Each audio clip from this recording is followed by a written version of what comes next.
Narway a residente iti syudad ti Batak tiyan ang gundaway iti walk-in vaccination. Kuna dagiti nagpabakuna, ita kanulaeng nga adawayada nga agpabakuna gapo ti kumikom iti trabaho. Hindi ko ngamin, kaura tayo ko, hindi mo pa nag-grami sir, ito nga madya mo yung tantang ako.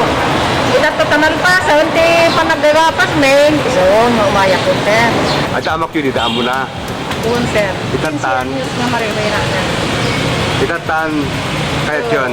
Kaya po. Asa tayo pa mayor kita mga taanin tayo, yaman mga ano. Nawayat ti sinuman ang mayat nga agpabakuna basta ada maipakita nga ID.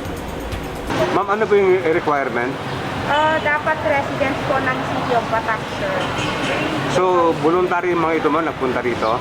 Voluntary po. Maragsakan met ni Mayor Albert Chua agsipud daadon dagiti mayat nga agpabakuna tapnon magun-oden ti herd immunity.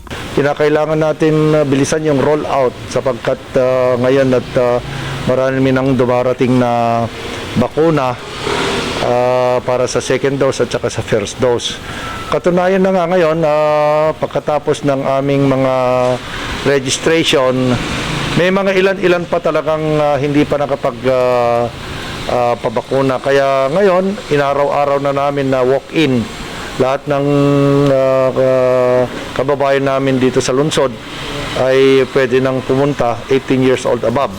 Iti datos, ti gobyerno lokal sa nga 10,000 pa iti mabakunaan tapnon makumpleto ti 70% para iti herd immunity. Naman yung mga talagang hindi na makakapunta dahil lang sa medyo may kapansanan, medyo hindi makalakad, magpa-register na lang at i-home service namin. Ngayon, yung 12 years old to 17 years old, hindi pa kami nabibigyan ng bakuna. Pero kung mabibigyan na kami, talagang tuloy-tuloy na wala nang humpay yan na walang sa araw-araw ng parating na araw, talagang tuloy-tuloy, wala nang bakante yan. Para iti Balitang Ilocos Online, Jaan Agustin.